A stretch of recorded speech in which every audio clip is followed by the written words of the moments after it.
DL academy. ఈరోజు మనం చెప్పుకోబోయే topic news paper analysis and current affairs. So ఇందులో మనం చెప్పుకోబోయే సబ్ టాపిక్స్ చూసినట్లయితే కరెంట్ అఫైర్స్ అంటే ఏమిటి, కాంపిటేటివ్ ఎగ్జామ్స్ కి కరెంట్ అఫైర్స్ పాత్ర ఏమిటి, న్యూస్ పేపర్ని ఎలా చదవాలి, న్యూస్ పేపర్లో ఇంపార్టెన్స్ అండ్ అన్ఇంపార్టెన్స్ మ్యాటర్ ఏమిటి, న్యూస్ పేపర్లో ఉన్న అంశాలని మన సబ్జెక్ట్ ఎలా లింకప్ చేసుకోవాలి, న్యూస్ పేపర్తో పాటుగా ఇంకా ఏమేమి చదవాలి. For example Yojana, AP economic survey, so Indian economic survey, so AP budget, Indian budget, ఇటువంటి వాటిని మరి ఇక్కడ మనం చెప్పుకోవడం జరుగుతుంది. అసలు కరెంట్ అఫైర్స్ అనేది మన ప్రతి ఒక్క ఎగ్జామ్ కి, కాంపిటేటివ్ ఎగ్జామ్స్ కి ఎంతో ఇంపార్టెన్స్ ఇవ్వడం జరుగుతుంది. అంటే ఎగ్జామ్ పేపర్ ఎవరైతే తయారు చేస్తారో ఆ ఎగ్జామ్ పేపర్ లో కరెంట్ అఫైర్స్ లేకుండా క్వశ్చన్ పేపర్ తయారు చేయట్లేదు. సో మన అన్ని competitive exams, civils, group 1, group 2, group 3, group 4, GL, JL, BL, DSC, TET, banks, ఇటువంటి అన్ని రకాల గవర్నమెంట్ జాబ్స్ కి, సెంట్రల్ గవర్నమెంట్ జాబ్స్ కి, స్టేట్ గవర్నమెంట్ జాబ్స్ కి, ప్రతి ఎగ్జామ్ కి, ఈవెన్ ప్రైవేట్ కంపెనీలు మరి నిర్వహిస్తున్న ఎగ్జామ్స్ లో కూడా కరెంట్ అఫైర్స్ అనేది చాలా ముఖ్య పాత్ర పోషిస్తున్నాయి. కాబట్టి ఈ యొక్క క్వశ్చన్ పేపర్ ని మనం డీల్ చేయాలన్నా, క్వశ్చన్ పేపర్ లో ఎక్కువ మార్క్స్ సాధించాలన్నా, ఎక్కువ మార్క్స్ అంటే ఎక్కువ క్వశ్చన్స్ కి మరి స్కోర్ చేయాలన్నా కరెంట్ అఫైర్స్ అనేది ఎంతో ముఖ్యమైన సబ్జెక్ట్ గా మనం చెప్పుకోవాలి. సో కరెంట్ అఫైర్స్ చదివేటప్పుడు చాలా మంది అభ్యర్థులు మరి భయపడుతూ ఉంటుంటారు. అసలు భయం అనేది ఒక ఫ్రెషర్స్ లోనే కాదు, అంటే కాంపిటేటివ్ ఎగ్జామ్స్ కి మరి అలవాటు పడని కొత్త అభ్యర్థులు, ఈవెన్ అలవాటు పడిన సీనియర్ స్టూడెంట్స్ కూడా కరెంట్ అఫైర్స్ అంటే భయపడుతుంటారు. కరెంట్ అఫైర్స్ ఎలా చదవాలని తెలియక సందేహపడుతూ అనేక డౌట్స్ తో మరి ఆ యొక్క ఎగ్జామ్స్ కి సన్నద్ధమవుతుంటారు కాంపిటేటివ్ అభ్యర్థులు. సో అనేక కాంపిటేటివ్ ఎగ్జామ్స్ దాదాపు 3 to 4 years పాటు నేను అనేక కాంపిటేటివ్ కోచింగ్ సెంటర్స్ లో అనేక మందికి అభ్యర్థులకి నేను ట్రైనింగ్ ఇవ్వడం జరిగింది. History, polity, economy, current affairs మొదలైన సబ్జెక్టులతో మరి అనేక మందికి నేను అనేక సలహాలు, మరి అనేక మందికి మరి వాళ్ళ యొక్క ప్రాబ్లమ్స్ ని నేను సాల్వ్ చేశాను. అలాగే అనేక మందికి మరి వస్తున్న డౌట్స్ ఏంటో నాకు అర్థమైంది. సో కరెంట్ అఫైర్స్ అంటేనే చాలా మంది భయపడతారు. అంటే సో ఈ సబ్జెక్ట్ ఎక్కువ, అంటే సబ్జెక్ట్ ఎక్కువ టైం కేటాయించాలా, కరెంట్ అఫైర్స్ ఎక్కువ టైం కేటాయించాలా అర్థం కాక భయపడుతూ ఉంటారు. సో కరెంట్ అఫైర్స్ అంటే ఏంటో తెలుసుకుందాం. ముందుగా కరెంట్ అఫైర్స్ అంటే ఏం లేదు, డైలీ మరి జరుగుతున్న వర్తమాన అంశాల గురించి తెలియజేసేది కరెంట్ అఫైర్స్. ఆ కరెంట్ అఫైర్స్ ఏమేమి ఉంటాయంటే, సో అంతర్జాతీయ అంశాలు, జాతీయ అంశాలు, రాష్ట్ర అంశాలు, పర్యావరణానికి సంబంధించిన అంశాలు, సో డిజాస్టర్ మేనేజ్మెంట్ సంబంధించిన అంశాలు, సైన్స్ అండ్ టెక్నాలజీ, సో అలాగే రాజకీయ, ఆర్థిక, సామాజిక పరిస్థితుల గురించి, అలాగనే మరి స్పోర్ట్స్, మరి తేదీలు, మరి అలాగనే తేదీల ఇంపార్టెన్స్, అలాగనే మరి అంతర్జాతీయ దినోత్సవాలు, ఇటువంటి మొదలైన అనేక అంశాలు ఈ కరెంట్ అఫైర్స్ అడగడం జరుగుతుంది. సో కరెంట్ అఫైర్స్ అంటేనే మరి చాలా మందికి భయపడి వస్తుంది. మరి మన ప్రతి ఎగ్జామ్ లో కరెంట్ అఫైర్స్ అనేది కీలక పాత్ర పోషిస్తుంది. కాబట్టి ప్రతి ఒక్కరికి మరి సింపుల్ గా ఫ్రీకి వచ్చే మార్క్స్ ఈ కరెంట్ అఫైర్స్ నుంచి వస్తుంది. డైలీ న్యూస్ పేపర్ చదివి ఆ యొక్క న్యూస్ పేపర్ ఉన్నటువంటి అంశాలని మరి మన సబ్జెక్ట్ లింకప్ చేసుకుంటూ అవి వాటిని ఇంపార్టెన్స్ అనిపించిన అంశాలని నోట్స్ లో రాసుకోవడం, దాన్ని ఫర్దర్ గా మరి ఎప్పుడు రివిజన్ చేసుకుంటూ ఉంటే కరెంట్ అఫైర్స్ కి ప్రత్యేకంగా ప్రిపేర్ కావాల్సిన అవసరం ఉండదు. సో ఇంకా మనకి అందించినట్లయితే కాంపిటేటివ్ ఎగ్జామ్స్ కి కరెంట్ అఫైర్స్ పాత్ర ఏంటి అన్నప్పున్నా, సో మీరు గమనించినట్లయితే 2008 to 2018 మధ్య కాలంలో జరిగినటువంటి అనేక కాంపిటేటివ్ ఎగ్జామ్స్ లో ఉన్నటువంటి ఆ ఎగ్జామ్స్ ఏవైతే నిర్వహించారో, ఎస్ఐ కావచ్చు, కానిస్టేబుల్ కావచ్చు, గ్రూప్ 1, గ్రూప్ 2, మరి సివిల్స్ ఎగ్జామ్ పేపర్స్ ని మీరు ప్రీవియస్ ఎగ్జామ్ పేపర్స్ ని మీరు అనాలిసిస్ చేసినట్లయితే సివిల్స్ లో మినిమం 75% క్వశ్చన్స్ అనేవి కరెంట్ అఫైర్స్ లింకప్ చేసి ఇవ్వడం జరుగుతుంది. మరి గ్రూప్ 1 గ్రూప్ 2 లో కూడా దాదాపు ఒక 40% క్వశ్చన్స్ అనేవి కరెంట్ అఫైర్స్ కి డైరెక్ట్ గా ఇండైరెక్ట్ గా లింక్అప్ చేసి ఇవ్వడం జరుగుతుంది. సో ఇంక అనాలిసిస్ చేసినట్లయితే ఎస్ఏ కానిస్టేబుల్ ప్రత్యేకించి, ఎందుకంటే మరి ప్రిలిమ్స్ 200 ఉంటుంది ఏది కానిస్టేబుల్ క్వశ్చన్ పేపర్, అందులో దాదాపు 25 to 40 క్వశ్చన్స్ అనేవి మరి ఈ యొక్క కరెంట్ అఫైర్స్ నుంచి ఇవ్వడం జరిగింది 2018. మళ్ళా మీరు గమనించినట్లయితే ఎస్ఏ క్వశ్చన్ పేపర్ లో కూడా కరెంట్ అఫైర్స్ అనేవి ఎక్కువ కీలక పాత్ర పోషిస్తుంటది. సో ఏదైనా సరే మనం ఎగ్జామ్ కి ఏ ఎగ్జామ్ కైనా ప్రిపరేషన్ మనం కొనసాగిస్తున్నామంటే అందులో కరెంట్ అఫైర్స్ పాత్ర అనేది కీలక పాత్ర పోషిస్తున్నది. సో మరి అలాగే న్యూస్ పేపర్ ని ఎలా చదవాలి, సో న్యూస్ పేపర్ ని ఎలా చదవాలి అనే దాన్ని మనం గమనించినట్లయితే, సో ఈ న్యూస్ పేపర్ ఈ న్యూస్ పేపర్ లో ఫస్ట్ ఫ్రంట్ పేజ్ అంటే ఫస్ట్ పేజ్ ఏదో ఫస్ట్ సున్నంగా చూడాలి. కొన్ని సందర్భాల్లో ఫస్ట్ పేజ్ లో యాడ్స్ వస్తున్నాయి, ఆ యాడ్స్ వచ్చిన వాడు దీన్ని ఇగ్నోర్ చేయాలి. సో ఇటువంటి ఫస్ట్ పేజ్ లో కొన్ని సంక్షేమ పథకాల గురించి ప్రస్తావించడం జరుగుతుంది. ఈ యొక్క సంక్షేమ పథకాలు గురించి మనం ప్రస్తావించబడినట్లయితే మరి ఇవి గవర్నమెంట్ సామాన్య ప్రజానిక సంక్షేమం కోసము అనేక పథకాలని ఇంప్లిమెంట్ చేస్తుంది. ఆ పథకాన్ని ఇంప్లిమెంట్ చేయాల్సిన బాధ్యత అసలు గవర్నమెంట్ ఎవరు ఇచ్చారు అనేది ముందు మనం తెలుసుకోవాలి. అంటే ఈ యొక్క పేపర్లో వస్తున్నటువంటి సంక్షేమ పథకాలు ఏంటో ముందు మనం తెలుసుకోవాలి. ఈ సంక్షేమ పథకాల గురించి అనేక ఎగ్జామ్ పేపర్స్ లో మరి క్వశ్చన్స్ రావడం జరుగుతుంది. 2 to 3 క్వశ్చన్స్. అలాగే మీరు గమనించినట్లయితే గ్రూప్ 3 లో పంచాయతీ సెక్రటరీ అనే మరి ఈ యొక్క ఎగ్జామ్ కి ప్రత్యేకించిన ఒక 20 to 25 క్వశ్చన్స్ అనేవి గవర్నమెంట్ రిలీజ్ చేసినటువంటి, సెంట్రల్ గవర్నమెంట్ రిలీజ్ చేసినటువంటి సంక్షేమ పథకాలు, అలాగే స్టేట్ గవర్నమెంట్ రిలీజ్ చేసినటువంటి సంక్షేమ పథకాల గురించి అడుగుతూ ఉంటారు. సో ఈ సంక్షేమ పథకాల్లో ఇంపార్టెన్స్ అంటే ఏ పథకాలకు ఇంపార్టెన్స్ ఇవ్వాలి అంటే అనేక పథకాలు ఉన్నాయి. ఆ పథకాల్లో ఏ పథకాలు అంటే రీసెంట్ గా లాంచ్ చేసినటువంటి పథకాలు ఇంపార్టెన్స్ కి ఎక్కువ ఇంపార్టెన్స్ ఇవ్వాలి. సో ఆ పథకాలలో ఏమేమి అంశాన్ని గుర్తుపెట్టుకోవాలి, ఆ పథకాలలో ఏ అంశాలు గుర్తుపెట్టుకోవాలి, ఏ అంశాలు గుర్తుపెట్టుకోవాలి అనేది మరి మీరు అనేక మందికి వచ్చేసిన సందేహం ఆ యొక్క సందేహం మరి నివృత్తి చేయడానికి నేను ఈ వీడియో చేయడానికి ప్రధాన కారణం. సో అభ్యర్థుల సంక్షేమ పథకాన్ని చదివేటప్పుడు అసలు ఆ యొక్క సంక్షేమ పథకం ఉద్దేశం తెలుసుకోవాలి. ఫస్ట్ సంక్షేమ పథకం ఉద్దేశం, ఫర్ ఎగ్జాంపుల్ వైఎస్ఆర్ విద్యా కానుక. వైఎస్ఆర్ విద్యా కానుక అంటే ఏంటి? పిల్లలు మరి వాళ్ళకి కావాల్సిన అన్ని రకాల వర్క్ బుక్స్, బ్యాగ్, మరి టెక్స్ట్ బుక్స్, అలాగనే వాళ్ళకి కావాల్సిన షూస్, యూనిఫామ్, అలాగనే బెల్ట్, టై, మరి పెన్నులు, ఇటువంటి డిక్షనరీ, ఇటువంటి వాటిలో అంటే ఇవి ఇవ్వడం కోసం ఈ పథకాన్ని ఇంప్లిమెంట్ చేశాడు. బేసిక్ గా సామాన్య ప్రజానికం మరి తను సంపాదించిన డబ్బులు మరి కొంత డబ్బు అనేది ఈ యొక్క పిల్లల చదువు కోసం ఖర్చు పెడతారు. ఇక్కడ కొద్దిగా మరి పూర్ పీపుల్స్ ఏం చేస్తారంటే కొద్దిగా భయపడుతుంటారు. అంటే పిల్లల చదువు కోసం ఇంత ఖర్చు అవుతుంది, మనం చదివించగలమా, మన స్తోమత అది కాదు అని చెప్పేసి చాలా మంది ఏం చేస్తున్నారంటే పిల్లల్ని చదవనీయకుండా చేస్తుంటారు. సో అలాగే అంటే ఏ పథకమైనా సరే ఆ పథకం యొక్క ముఖ్య ఉద్దేశం తెలుసుకోవాలి.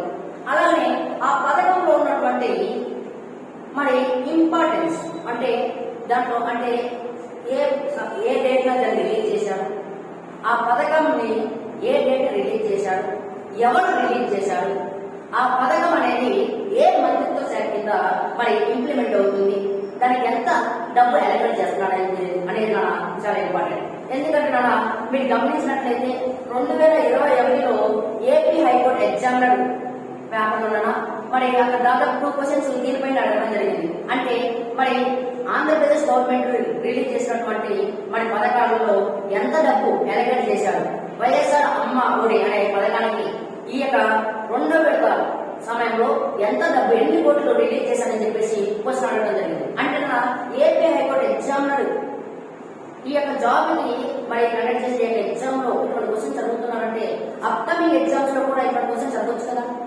Yes or no? అంటే మరి ప్రతి ఎగ్జామ్స్ కి మరి ఇటువంటి క్వశ్చన్స్ ఇంపార్టెన్స్ బట్టి మనం ముందుకెళ్ళాలి. అంటే ఒక ఎగ్జామ్ లో ఏది ఇంపార్టెంట్ ఏది అన్ఇంపార్టెంట్ అనేది మనకి ఎలా తెలుస్తుందంటే ప్రీవియస్ పేపర్స్ మనము అనాలిసిస్ చేయాలి. అంటే ఎగ్జామ్ లో క్వశ్చన్స్ ఎలా ఇస్తున్నాడు అంటే రాబోయే ఎగ్జామ్స్ కి ఈ యొక్క ఎగ్జామ్ పేపర్ మనకి పనికి వస్తుందా లేదా అంటే ఈ యొక్క ఎగ్జామ్ పేపర్ బేస్ చేసుకునే అంటే ప్రీవియస్ లో జరిగినటువంటి కాంపిటేటివ్ ఎగ్జామ్ పేపర్స్ మనం అనాలిసిస్ చేస్తే భవిష్యత్తులో ఎలాంటి క్వశ్చన్స్ ఇస్తారో మనకు అర్థమైపోతుంది. అలాగే ఇంకా మీరు గమనించినట్లయితే ఈ సంక్షేమ పథకాలని ఇంప్లిమెంట్ చేసే బాధ్యత గవర్నమెంట్ కి ఎవరికి ఇచ్చాడు అంటే ఇలాంటి క్వశ్చన్స్ మీకు రావాలి.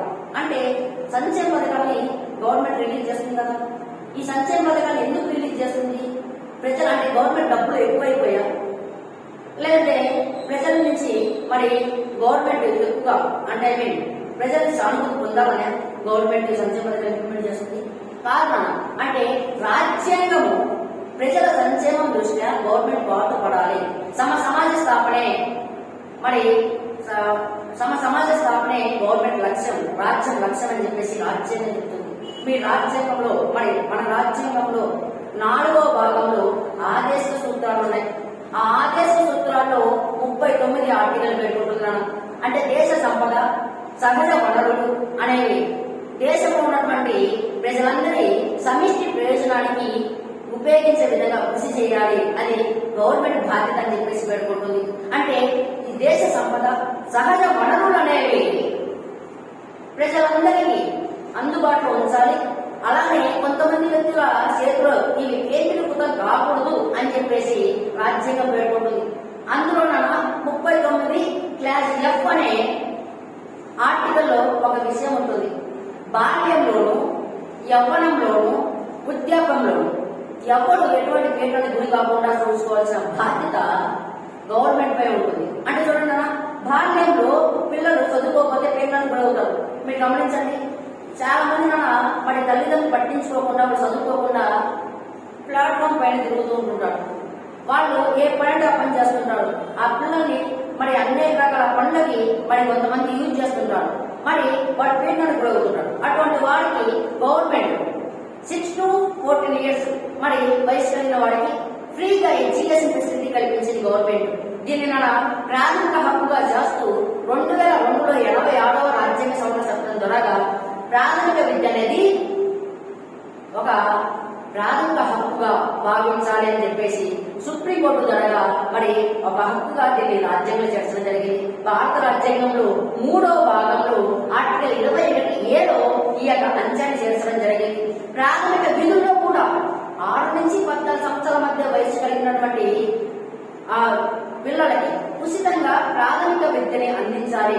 అది గవర్నమెంట్ బాధ్యత అని చెప్పేసి అలాగనే గవర్నమెంట్ బాధ్యతతో పాటుగా పిల్లల్ని స్కూల్కి పంపించాల్సిన బాధ్యత తల్లిదండ్రులపై ఉంటుంది అని చెప్పేసి ఆ యొక్క ప్రాథమిక విధుల్లో పేర్కొనడం జరిగింది. అలాగే మీరు ఆదేశ సూత్రాలు గమనించినట్లయితే ఆర్టికల్ 45లో కూడా ఈ అంశం చెప్పబడుతుంది. గవర్నమెంట్ బాధ్యత ప్రాథమిక విద్య అనేది అంటే గవర్నమెంట్ అంటే పిల్లలకి గవర్నమెంట్ అందించే ఫ్రీగా అంటే అందించే గొప్ప ఫెసిలిటీ ఏంటంటే విద్యను. ఆ విద్యకి జగన్మోహన్ రెడ్డి గారు మన ఆంధ్రప్రదేశ్ ముఖ్యమంత్రి గౌరవనీయులు శ్రీ వైఎస్ జగన్మోహన్ రెడ్డి గారు అనేక పథకాలు ఇంప్లిమెంట్ చేస్తున్నారు. నాడు నేడు అని చెప్పేసి, అలాగనే అమ్మ ఒడి అని చెప్పేసి, అలాగనే జగనన్న విద్యా కానుక అని చెప్పేసి, అలాగనే వసతి దేవుడు అని చెప్పేసి, అలాగనే విద్యా దేవుడు అని చెప్పేసి ఇట్లా అనేక పథకాలు. అంటే ఈ పథకాలు అనేవి చూడండి విద్యా సంబంధించిన పథకాలు ఉన్నాయి. ఈ పథకాన్ని ఇంప్లిమెంట్ చేసే బాధ్యత గవర్నమెంట్ పై ఉంటుందని చెప్పేసి రాజ్యాంగంలో 39Fలో పేర్కొనడం జరిగింది. అలాగే యవ్వనంలో ఉన్నటువంటి విద్యార్థులు ఉన్నటువంటి యువకులు చూడండి గ్రాడ్యుయేషన్, పోస్ట్ గ్రాడ్యుయేషన్ అయిపోయి అలా ఉద్యోగం రాక ఇలా చదువుకొని జాబుల కోసం వెయిట్ చేస్తున్న వాళ్ళు ఉంటున్నారు. అంటే చూడండి ప్రతి సంవత్సరం గ్రాడ్యుయేషన్స్, పోస్ట్ గ్రాడ్యుయేషన్స్ లక్షల్లో బయటకు వస్తున్నాడు. ఆ లక్షల్లో బయటకు వచ్చిన ప్రతి ఒక్కరికి గవర్నమెంట్ జాబ్స్ ఇవ్వలేదు కదా. అలా అని చెప్పేసి ప్రతి ఒక్కరికి ప్రైవేట్ వాళ్ళు కూడా జాబ్స్ ఇవ్వలేదు కదా. అంటే స్కిల్స్ బేస్ చేసుకుని ఉద్యోగాలు ప్రైవేట్ వాళ్ళు ఇస్తున్నారు. మిగిలిన వాళ్ళ పరిస్థితి, వాళ్ళు పని చేయాలని కోరుకున్నప్పటికీ, ఏదో ఉద్యోగం చేయాలని కోరుకున్నప్పటికీ ఆ ఉద్యోగం లభించిన పరిస్థితి. అటువంటి వారందరికీ ఉద్యోగ అవకాశాలు కల్పించాల్సిన బాధ్యత గవర్నమెంట్ పై ఉంది అని చెప్పేసి ఆర్టికల్ 41 పెట్టుకుంటుంది. అంటే ఆర్టికల్ 41 ఏమని పెట్టుకుంటుంది? పని హక్కు కల్పించాలి ప్రభుత్వం బాధ్యత. అంటే పని హక్కు అంటే ప్రతి గవర్నమెంట్ తమ యొక్క ఆర్థిక పరిస్థితిని దృష్టిలో ఉంచుకొని ప్రజలందరికీ జీవనోపాధి కల్పించాలి, లేదంటే జీవన భృతినైనా కల్పించాలి. అంటే ఇప్పుడు నిరుద్యోగులకు ఎలాగా ఉద్యోగాలు కల్పించలేని పరిస్థితిలో ఉన్నాం. మరి వాళ్ళకి మరి ఎలా బతకాలి, వాళ్ళు ఎలా మరి తమ యొక్క పరిస్థితుల్ని బేస్ చేసుకొని మరి తమ యొక్క జీవనాన్ని ముందుకు నడపాలి అన్నప్పుడు గవర్నమెంట్ నిరుద్యోగ వృద్ధి ఇవ్వడం కానీ, అలాగే వాళ్ళకి జీవన వృద్ధిని ఇవ్వడం కానీ జరుగుతుంటుంది. అలాగే మరి వృద్ధులు ఉన్నారు. మరి వృద్ధులు 16 years దాటిన తర్వాత, అంటే 16 years ఏవో ఉన్నటువంటి ఈ యొక్క వృద్ధులు మరి వాళ్ళు పని చేయలేని పరిస్థితి, వాళ్ళకి పని రాదు, అంటే పని చేయలేరు. అట్ ది సేమ్ టైం ఎక్కువ దూరం నిలబడలేరు. అటువంటి వాళ్ళు తమ కాళ్ళ మీద తాము నిలబడడానికి మరి గవర్నమెంట్ వాళ్ళకి వృద్ధాప్య పింఛన్ ఇవ్వడం జరుగుతుంది. అంటే మీరు గమనించినట్లయితే దాదాపు 65 లక్షల మంది దాకా వృద్ధులు వృద్ధాప్య పింఛన్ పొందుతున్నారని చెప్పేసి మనకి అఫీషియల్ పేపర్లు ఇవ్వడం కూడా జరిగింది. అంటే నేను ఎందుకు చెప్తున్నానంటే ఈ పథకాన్ని ఇంప్లిమెంట్ చేసే బాధ్యత గవర్నమెంట్ ఎవరు ఇచ్చింది అంటే రాజ్యాంగం ఇచ్చింది. అంటే నేను ఈ యొక్క కరెంట్ అఫైర్స్ సంక్షేమ పథకాలు అనే అంశాన్ని మన సబ్జెక్ట్కి ఎలా లింకప్ చేసుకోవాలి, పాలిటీలో ఉన్నటువంటి దాని యొక్క ప్రొవిజన్స్ ఏ విధంగా దీనికి లింకప్ చేసుకోవాలి అని చెప్పేసి నేను ఇక్కడ మీకు చెప్పదలుచుకుంటున్నాను. అంటే ఏమో అడగచ్చేమో అంటే ఈ యొక్క సంక్షేమ పథకాలని ఇంప్లిమెంట్ చేసే బాధ్యత ఈ క్రింది వాటిలో ఏది గవర్నమెంట్ ఇచ్చింది అని అడగచ్చు. ఆప్షన్ ఏ పార్లమెంట్ అని, ఆప్షన్ బి మరి ముఖ్యమంత్రి అని, ఆప్షన్ సి రాష్ట్రపతి అని, ఆప్షన్ 4 రాజ్యాంగం అని చెప్పేసి. అంటే క్వశ్చన్ అడిగేవాడు చెప్పేవాడు లోపం అంట. ఇది ఒక సామెత అంటే ఎడగడికి, అంటే అడిగేవాడికి చెప్పేవాడు లోపం అని చెప్పేసి ఒక సామెత. వాడు క్వశ్చన్ ఎలాగైనా అడగచ్చు. అలా అడిగిన క్వశ్చన్ కి మనము ఎక్కువగా మరి రెస్పాన్స్ అయ్యి అలాగే ఆన్సర్ చెప్పే విధంగా మనం ఉండాలి. అలాగే మరి గమనించినట్లయితే ఇంకా ఈ యొక్క న్యూస్ పేపర్ చాలా మంది ఫ్రెషర్స్ ఉంటారు, కాంపిటేటివ్ ఎగ్జామ్ లో కొత్తగా అడుగుపెట్టిన వాళ్ళు ఉంటారు. వాళ్ళకి ఏం తెలియదు, అంటే కరెంట్ అఫైర్స్ ఎలా ప్రిపేర్ కావాలో తెలియదు. కొంతమంది అభ్యర్థులను అడగడం జరిగింది, సార్ న్యూస్ పేపర్ చదివేటప్పుడు ఎన్ని గంటలు న్యూస్ పేపర్ చదవాలి, కరెంట్ అఫైర్స్ ఎలా ప్రిపేర్ కావాలి, కరెంట్ అఫైర్స్ చదువుతుంటే నాకు మిగిలిన సబ్జెక్ట్ చదువుకోవడానికి టైం దొరకట్లేదు సార్ అని చెప్పేసి అనేక మంది అభ్యర్థులు నన్ను అడగడం జరిగింది. అని నేను వాళ్ళకి చెప్తుంది కాబట్టి ముందు కరెంట్ అఫైర్స్, తర్వాత ఏదైనా సబ్జెక్ట్. ఆ కరెంట్ అఫైర్స్ ఎలా మనం ప్రిపేర్ కావాలి, న్యూస్ పేపర్ ని చదివేటప్పుడు ఎలా న్యూస్ పేపర్ చదవాలి అని చెప్పేసి వాళ్ళకి ఎక్స్ప్లెయిన్ చేయడం జరిగింది. సో వాళ్ళ యొక్క సమస్యలు అంటే నాట్ ఓన్లీ ఫ్రెషర్స్, మిగిలిన ప్రతి ఒక్క అభ్యర్థికి ఈ యొక్క ఎపిసోడ్ అనేది చాలా ఇంపార్టెంట్ గా చాలా యూజ్ఫుల్ గా ఉంటుంది. ఈ యొక్క న్యూస్ పేపర్ లో ఫస్ట్ పేజీ చూసిన తర్వాత మన తర్వాత దీంట్లో మనం డైరెక్ట్ గా 4th పేజీలోకి వెళ్ళాలి. 4th పేజీలో ఏముంటుందంటే ఎడిటోరియల్ ఉంటుంది. ఈ ఎడిటోరియల్ లో ఏముంటుంది అంటే ఒక 4 ఎస్ఏస్ ఉంటాయి. ఎస్ఏస్ అంటే ఈ వారంలో జరిగినటువంటి విషయాలపైన కొంతమంది ఎక్స్పర్ట్స్ ఎడిటర్స్ మరి వ్యాసాలు రాస్తారు. ఆ వ్యాసాలు అనేది కాంపిటేటివ్ అభ్యర్థులకి చాలా యూస్ఫుల్ గా ఉంటుంది. అంటే ఎక్స్పెషల్లీ గ్రూప్ 1, గ్రూప్ 2 సివిల్స్ వాళ్ళకి, ఇంకా బాగా చెప్పాలంటే గ్రూప్ 1 వాళ్ళకి, సివిల్స్ వాళ్ళకి ఈ యొక్క ఎడిటోరియల్ పేపర్ అనేది చాలా ఇంపార్టెంట్ చెప్పాలి. ఓకేనా? ఈ ఎడిటోరియల్ లో మనం గమనించినట్లయితే ఈ రోజు ఎడిటోరియల్ మనం గమనించినట్లయితే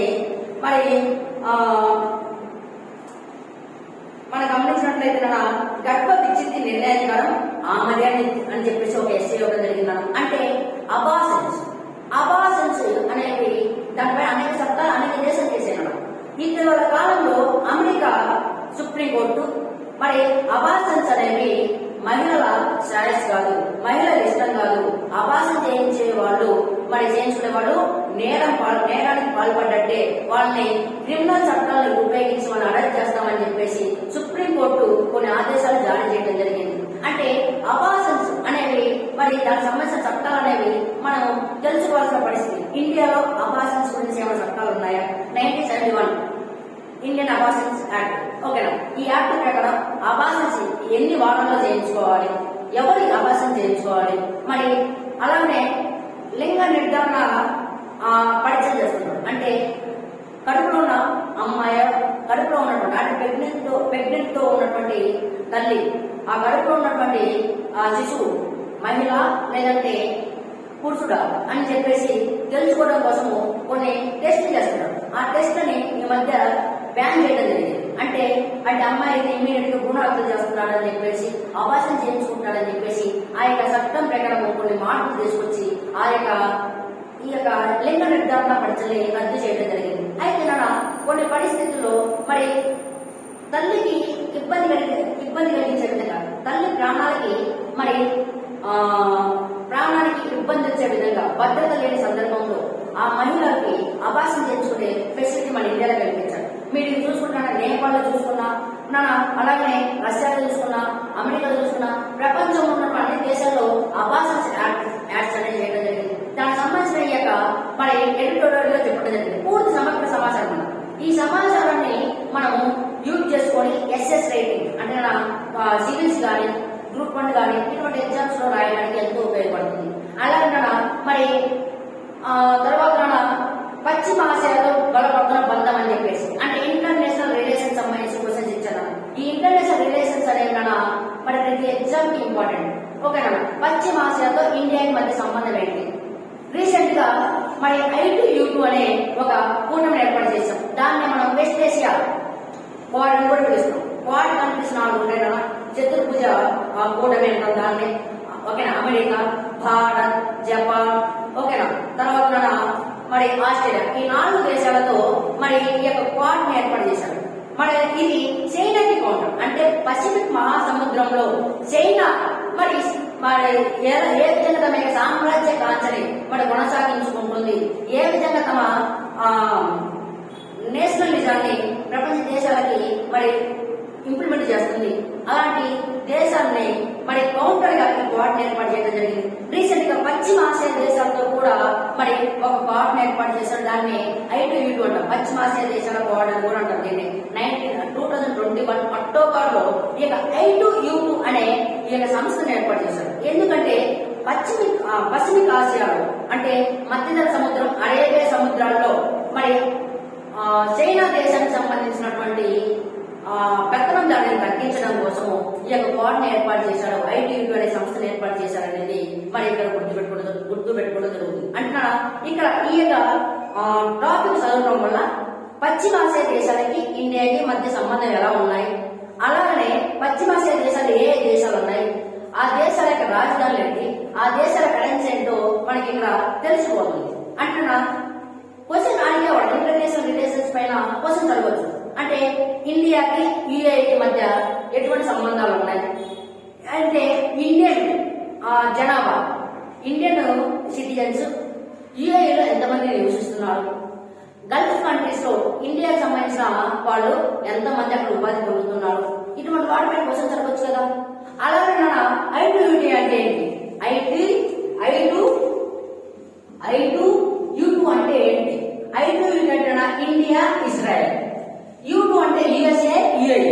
అంటే ఇండియాకి ఫస్ట్ ఆల్ఫాబెటిక్ లెటర్ అయిన ఐని, ఇజ్రాయెల్ ఫస్ట్ ఆల్ఫాబెటిక్ లెటర్ అయిన ఐని, అలా ఇజ్రాయెల్ ఇండియాకి I2 అని చెప్పేసి, యుఏఈలో యూని, యుఎస్ఏలో యూని తీసుకొని U2 గా ఒక సంస్థను ఏర్పాటు చేశాడు. అంటే ఈ సంస్థను ఈ సంస్థని విస్తరింపజేయండి అని చెప్పేసి క్వశ్చన్ జరిగే అవకాశాలు ఉన్నాయి. అలాంటి మీరు గమనించినట్లయితే ఇంకొక ఎడిటోరియల్ లో ఇంకొక వ్యాసం ఇవ్వడం జరిగిందన్నా, అది ప్యాక్స్ అంటే ప్రైమరీ అగ్రికల్చర్ క్రెడిట్ సొసైటీస్. అసలు సొసైటీస్ అంటే ఏంటి, దీని యొక్క మెయిన్ ఉద్దేశం ఏంటి, అలాగే ఇవి భారతదేశంలో ఎన్ని ఉన్నాయి అని మనకి ఈ యొక్క న్యూస్ చదువుతూ తెలుస్తుంది. అంటే దీనివల్ల ఏమవుతుందన్నా,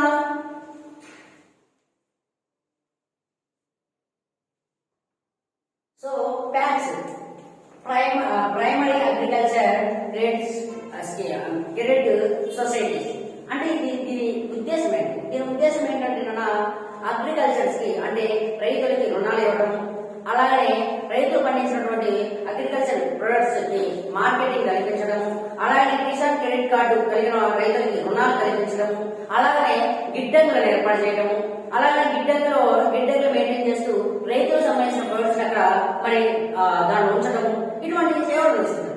అయితే ఈ ప్యాక్స్ భారతదేశంలో ఎన్ని ఉన్నాయి, అసలు మన కాన్స్టిట్యూషన్ ప్రకారం దీనికి ఏమైనా ప్రొవిజన్స్ ఉన్నాయా, అలాగే మన ఎకనామిక్ లో అగ్రికల్చర్ అనే టాపిక్ ఉంటున్నాడు.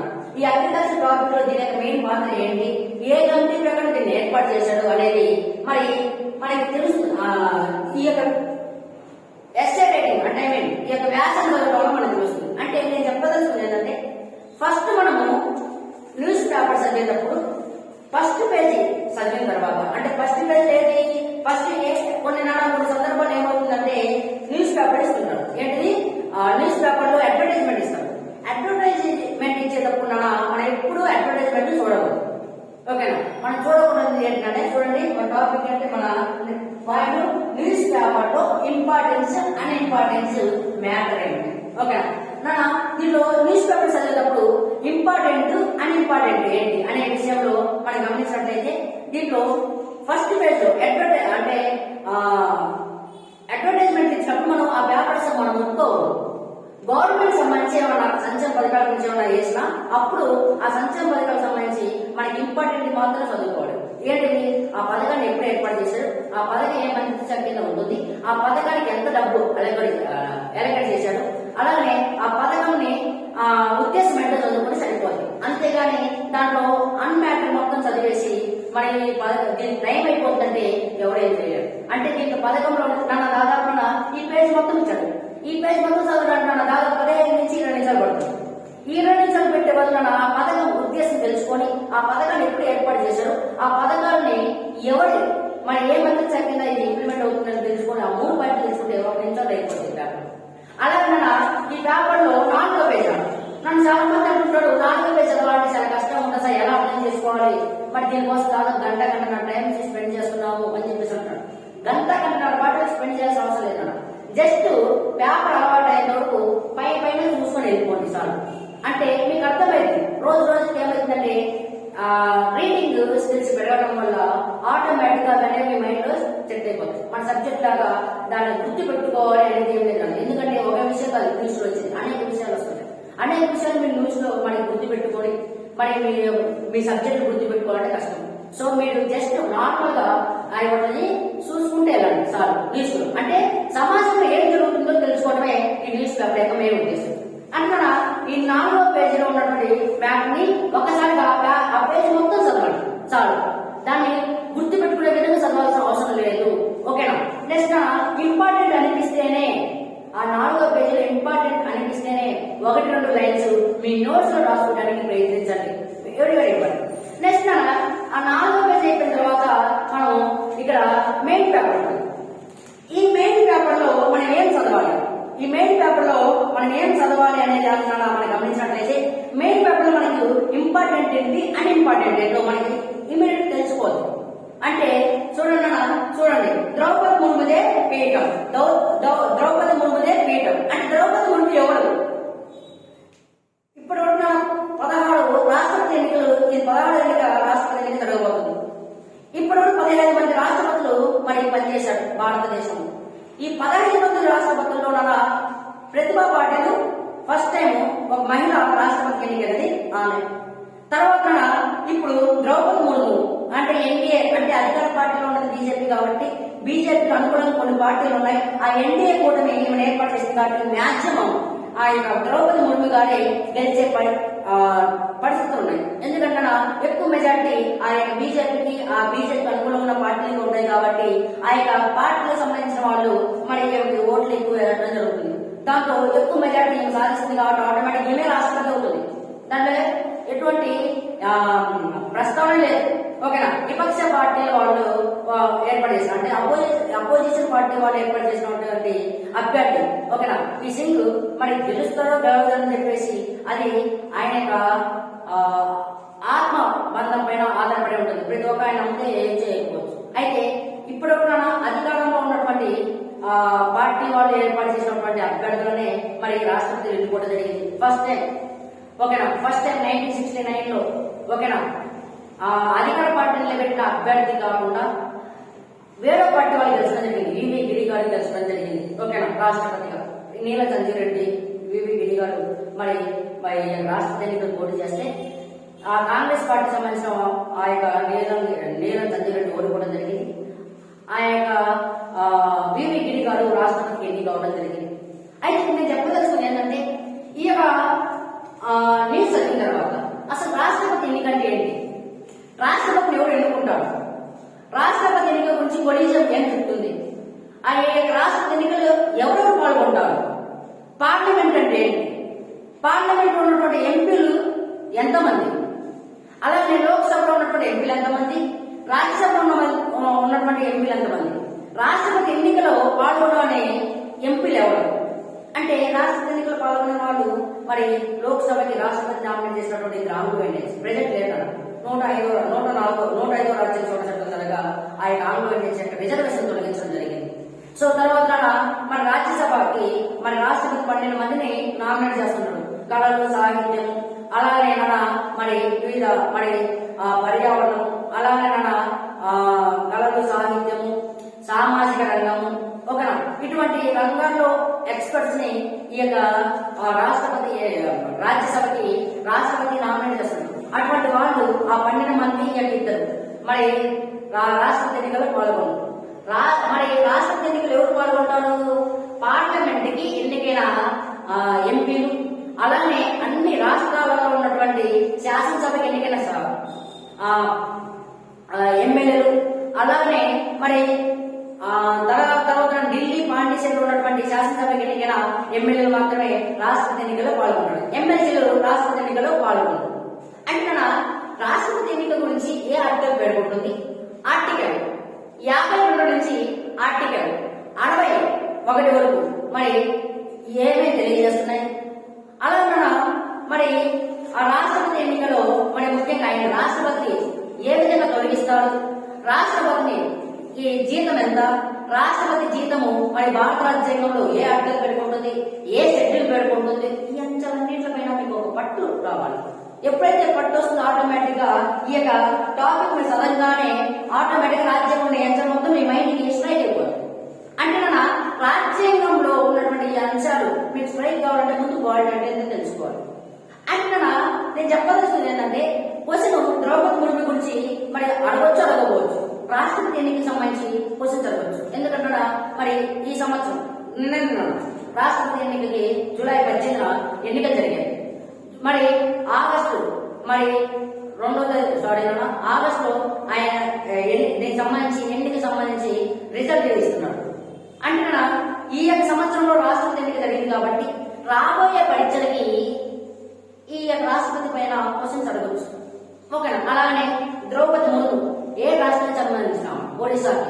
ఈమె గిరిజనకు సంబంధించిన 15వ వర్గం నుంచి ఎన్నిక కాబోతున్న రాష్ట్రపతి మనం చెప్పొచ్చు. అంటే తర్వాత ఇంకా మనం గమనించినట్లయితే మరి ఈ యొక్క పేపర్లో ఇంకా మనం గమనించినట్లయితే 3 గ్రాడ్యుయేట్ ఎమ్మెల్సీల అభ్యర్థుల ఖరారు. అంటే ఏపీ శాసన పరిషత్ అంటున్నాను. అంటే మన శాసన మండలి అంటాం కదా, ఆ శాసన మండలికి 3 గ్రాడ్యుయేట్ ఎమ్మెల్సీలని ఎన్నుకోవాలని చెప్పేసి రీసెంట్ గా మరి కొన్ని వార్తలు రావడం జరిగింది. వాళ్ళకి మరి 3 మరి గవర్నమెంట్ కూడా పేర్స్ కూడా వాళ్ళ నేమ్స్ కూడా ఏం చేసిందంటే అనౌన్స్ చేసింది. అంటే సుధాకర్ అని, తర్వాత రవీందర్ రెడ్డి అని, తర్వాత పెన్నెట్టి శ్యాంప్రసాద్ రెడ్డి అని, అంటే ఇలా పేర్లు అనౌన్స్ చేసింది. బేసిక్ ఇలా ఎన్నికలు అనేవి 2023 మార్చిలో జరుగుతాయి. కానీ ఇప్పుడే ఎందుకు చేశారు అంటే ఆ యొక్క గవర్నమెంట్ యొక్క ఫ్లెక్సిబిలిటీని బట్టి మరి దీన్ని అనౌన్స్ చేయడం జరిగింది. అయితే ఇక్కడ మనం గుర్తుపెట్టుకోవాల్సింది ఇది కాదు, మనం గుర్తుపెట్టుకోవాల్సింది దీనికి రిలేటెడ్ గా మన సబ్జెక్ట్ ఏమో లింకప్ ఉంది. భారత రాజ్యాంగంలో ఆర్టికల్ 169 శాసన మండలి గురించి పెట్టుకోండి. భారతదేశంలో ఎన్ని శాసన మండలి ఉన్నాయి, ఏ రాష్ట్రంలో శాసన మండలి ఉన్నాయి, అలాగే ఈ ఎమ్మెల్సీలని ఎలా ఎన్నుకుంటున్నారు, మరి గవర్నర్ సభ్యుగా మరి ఎంతో మంది ఎమ్మెల్సీలు ఎన్నుకుంటున్నారు. ఓకేనా? అంటే ఈ ఎమ్మెల్సీని మరి ఏ విధంగా తొలగిస్తారు అనేది మనకి బాగా ఒక అవగాహన ఉంటాయి. ఆటోమేటిక్ గా ఈ యొక్క వార్తలు ఇచ్చిన ఈ యొక్క ఎమ్మెల్సీల పైన ఏ క్వశ్చన్ ఇచ్చినా కూడా మనం ఆన్సర్ చేసే అవకాశాలు ఉంటాయి. అలాగే మనం గమనించినట్లయితే తర్వాత ఈ యొక్క పేజీలో ఫ్రంట్ పేజీలో స్మార్ట్ సిటీలకి నిధులు గండం అంటే ఈ స్మార్ట్ సిటీలకి నిధుల గండం అనేది అంటే ఈ స్మార్ట్ సిటీస్ అంటే ఏంటి? గవర్నమెంట్ ఈ యొక్క పథకాన్ని ఎప్పుడు తీసుకొచ్చింది? స్మార్ట్ సిటీస్ మిషన్ అని ఈ పథకాన్ని 2015లో మన నరేంద్ర మోడీ గారు, మన భారతదేశ ప్రధానమంత్రి గారు అయినటువంటి శ్రీ గౌరవనీయులు నరేంద్ర మోడీ గారు ఈ యొక్క పథకాన్ని ఇంప్లిమెంట్ చేయడం జరిగింది. దాదాపు దేశంలో ఉన్నటువంటి 100 నగరాల్ని ఎంపిక చేసి ఆ 100 నగరాల్లో ఇన్ఫ్రాస్ట్రక్చర్ డెవలప్ చేయడం, అలాగే ప్రజలకి ఫ్రెండ్లీగా ఉండేటువంటి నగరాలను ఏర్పాటు చేయడం దీని ముఖ్య ఉద్దేశం.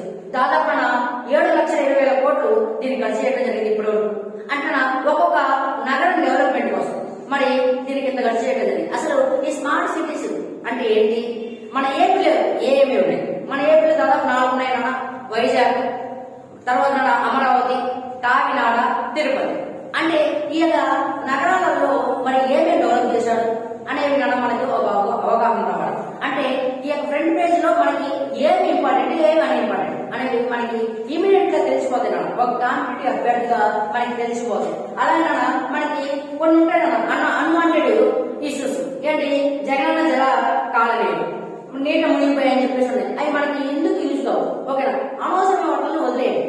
మన సబ్జెక్ట్ ఏదైతే లింకప్ ఉందో, బాగా మరి వార్తలు నిలుస్తుందో, బాగా వైరల్ అవుతుందో అది మన కరెంట్ అఫైర్స్ కి ఇంపార్టెంట్. అంటే మీరు ఒకటే గుర్తుపెట్టుకోండి, ఒకే టాపిక్ గురించి ఒక వారము 10 రోజుల పాటు టామ్ అయిపోతే సోషల్ మీడియాలలో, అలాగనే మరి అనేక వార్తా సంస్థలలో, అనేక వార్తా పేపర్లో ఒకే విషయం పైన మరి న్యూస్ వస్తుందంటే దానిపైన ఫ్యూచర్ లో మీ యొక్క ఎగ్జామ్ కి ఒక క్వశ్చన్ వస్తున్నట్టు అర్థం. అంటే అది ఇంపార్టెంట్ అని అర్థం.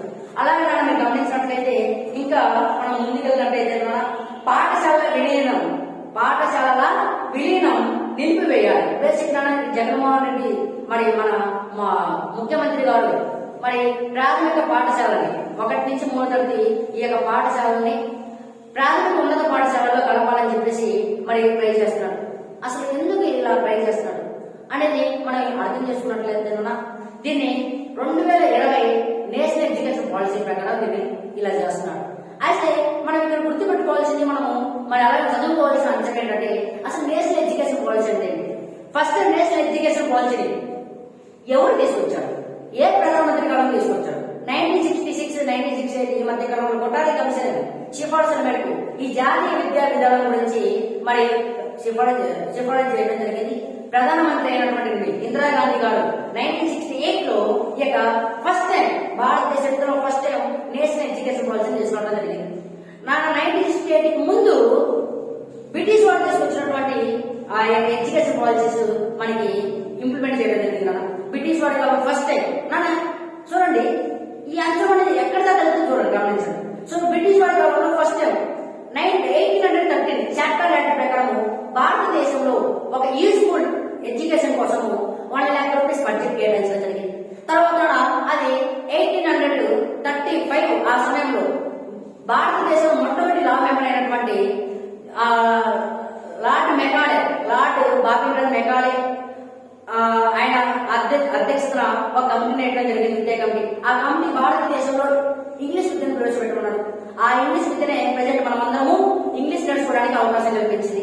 అలాగే 1854 లో వుడ్స్ డిస్పాచ్ భారతదేశంలో మొట్టమొదటి రాజ్య కార్యదర్శి ఈ వుడ్రో విల్సన్. ఈ వుడ్రో విల్సన్ అధ్యక్షున ఈ యొక్క ఉన్నత విద్య పైన ఒక కంపెనీ వేయడం జరిగింది. ఈ కంపెనీ కూడా ఆంగ్ల విద్యను ప్రవేశపెట్టాలి ఉన్నత విద్యలో అని చెప్పేసి వేడుకోవడం జరిగింది. తర్వాత మరి సర్వేపల్లి విద్యా కంపెనీ, గాంధీ విద్యా కంపెనీ అని చెప్పేసి, తర్వాత మరి రేడే విద్యా కంపెనీ అని చెప్పేసి, తర్వాత ఇలా అనేక కంపెనీలు బ్రిటిష్ వారి కాలంలో వేయడం జరిగింది. సో 1950 లో సర్వేపల్లి రాధాకృష్ణ విద్యా కంపెనీ, ఆ కంపెనీ సిఫార్సుల మేరకే యూజీసీని ఏర్పాటు చేశాడు, యూనివర్సిటీ గ్రాంట్ కమిషన్. ఈ గ్రాంట్ కమిషన్ ఏం చేస్తుంది? అన్ని యూనివర్సిటీస్ కి మరి గ్రాంట్స్ ని రిలీజ్ చేస్తుంది. మరి అలాగే మరి ఇటువంటి అన్ని అంటే 1860 ఆ సమయంలో మరి మద్రాస్ యూనివర్సిటీ, అలాగే ముంబై యూనివర్సిటీ, అలాగే మరి కలకత్తా యూనివర్సిటీ, ఇలా అనేక యూనివర్సిటీస్ స్థాపనకి బ్రిటిష్ వాడు రాజ్యం పోశాడు. ఆయన బ్రిటిష్ వాడు ఇంప్లిమెంట్ చేసినటువంటి విద్యా విధానమే 1968 వరకు మన ఇండియాలో ఇంప్లిమెంట్ చేయడం జరిగింది. అలాగే తర్వాత సెకండ్ ఎడ్యుకేషన్ పాలసీని 1986 లో రాజీవ్ గాంధీ పరిపాలన కాలంలో మరి ఏర్పాటు చేయడం జరిగింది. దాంట్లో 1990 లో వివి గిరి మరియు తర్వాత పివి నరసింహరావు పరిపాలన కాలంలో దాన్ని కొద్దిగా మోడిఫై చేయడం జరిగింది. తర్వాత third education policy 2020 Narendra Modi గారు తీసుకురావడం జరిగింది. అంటే శివరామన్ అంటే మరి శివరామన్ కంపెనీ సారీ ఆయన పేరు అంత కస్తూరి రంగన్ అనే అధ్యక్షుల మరి ఈ యొక్క విద్యా కంపెనీ ఏర్పాటు చేయడం జరిగింది. ఆ కంపెనీ సిఫార్సుల మేరకు మనం 2020 ఎడ్యుకేషన్ పాలసీ తీసుకురావడం జరిగింది. అంటే ఈ అంశం అంటే ప్రాథమిక పాఠశాలని ఉన్నత పాఠశాలలో విలీనం చేయడము అనే అంశం మనం ఇంత మ్యాటర్ నేర్చుకోవడానికి అవకాశం కల్పించింది. ఇంత మ్యాటర్ రావాలి అంటే మీకు సబ్జెక్ట్ పైన ఒక గ్రిప్ ఉండాలి. సబ్జెక్ట్ పై ఎప్పుడు గ్రిప్ వస్తుంది? మీరు ఎప్పుడైతే కరెంట్ అఫైర్స్ ని చదువుతూ ఉంటుంది, అలాగే మీ సబ్జెక్ట్ ని మీరు బ్యాలెన్స్ చేసుకుని అన్ని సబ్జెక్ట్ చదువుకుంటూ వెళ్తున్నప్పుడు మీకు ఈ కరెంట్ అఫైర్స్ అనేది సబ్జెక్ట్ తో లింకప్ చేసుకోవడానికి అవకాశం ఉంటుంది.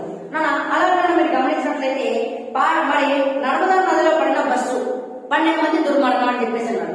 అసలు ఈ యొక్క అంశానికి అసలు మన కరెంట్ అఫైర్స్ లింక్ ఉందంటే ఉంది నాన్న. 2004లో హిందూ మహాసముద్రంలో సునామీ వచ్చింది. ఈ హిందూ మహాసముద్రం వచ్చిన సునామీ వల్ల అరేబియన్ మరి బంగాళాఖాతంలో ఉన్నటువంటి అనేక దీవులు మునిగిపోయాయి. అందులో అలాగే మరి అండమాన్ నికోబార్ దీవులు ఉన్నటువంటి అనేక దీవులు మునిగిపోయాయి. మరి భారతదేశంలో అత్యంత అంటే top most south southern tip అయినటువంటి ఇందిరా పాయింట్ ఏమైందంటే మునిగిపోయింది. అంటే ఇక్కడ నేను చెప్పదలుచుకుంది ఏంటంటే ఇవన్నీ ఈ యొక్క అంశాలు అనేవి disaster management important. Disaster management ఇంకా మ్యాన్ మేడ్ డిజాస్టర్ అంటే మానవుడి కారణంగా ఏర్పడిన విపత్తులు. అంటే డిజాస్టర్ అంటే ఏంటి, డిజాస్టర్ లో రకాలు ఏంటి, ఇవన్నీ మనము దీని ద్వారా మనం తెలుసుకునే అవకాశాలు ఉంటాయి కదా.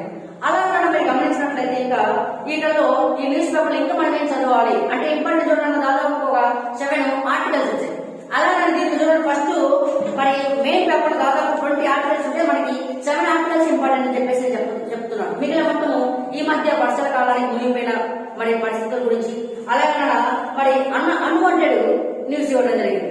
అలాగే మీరు తర్వాత గమనించినట్లయితే ఇంకా అన్వాంటెడ్ మరి న్యూస్ పేపర్ అన్వాంటెడ్ మ్యాటర్ ఏంటంటే మరి తర్వాత వసుంధర అలాగే వసుంధర న్యూస్ పేపర్ చాలా మంది చూస్తుంటారు. దాంట్లో ముగ్గులు పిల్లలు వేసినటువంటి బొమ్మలు చూస్తుంటారు. అది మీకు వేస్ట్ కాంపిటేటివ్ ఎగ్జామ్స్ కి ప్రిపేర్ అయ్యే వాళ్ళు ఇటువంటి పేపర్ చూడడానికి అవకాశం లేదు. అలాగే అన్వాంటెడ్ మ్యాటర్ ఇంకేంటంటే సినిమా న్యూస్. ఈ యొక్క సినిమా న్యూస్ ఎవరు చూడండి. ఎప్పుడు చూడాలి? మన హిస్టరీకి కొన్ని సినిమాలు వస్తుంటాయి కదా, ఏది లైక్ దట్ మరి రుద్రమదేవి, శాతకర్ణి, సైర నరసింహారెడ్డి, ఇవన్నీ హిస్టరీకి మరి దగ్గరగా ఉన్నటువంటి సినిమాలు. ఆ సినిమాలలో ఏమి చెప్తున్నారో వాటి గురించి తెలుసుకోండి. అంటే సినిమాలకు సంబంధించిన తర్వాత ఆస్కార్ అవార్డు ఇస్తున్నారు. ఆస్కార్ అవార్డులకు సంబంధించిన ప్రతి ఈ యొక్క సినిమా న్యూస్ వేస్తారు. అటువంటి సమయంలో చూడండి. మిగిలిన సమయంలో ఈ యొక్క సినిమా పేపర్ చూసి మీ టైం ఎక్కువ వెయిట్ చేసుకోవడానికి ట్రై చేయండి. అలాగే మీరు గమనించినట్లయితే ఇక్కడ స్పోర్ట్స్ లో కొద్దిగా దృష్టి పెట్టాలన్నా ప్రతి కాంపిటేటివ్ ఎగ్జామ్ లో స్పోర్ట్స్ నుంచి 2 to 3 క్వశ్చన్స్ ఇస్తున్నారు. సో ఈ కోర్స్ పైన కొద్దిగా కాన్సన్ట్రేషన్ పెట్టి అలా అని చెప్పేసి వీడియో చూడండి.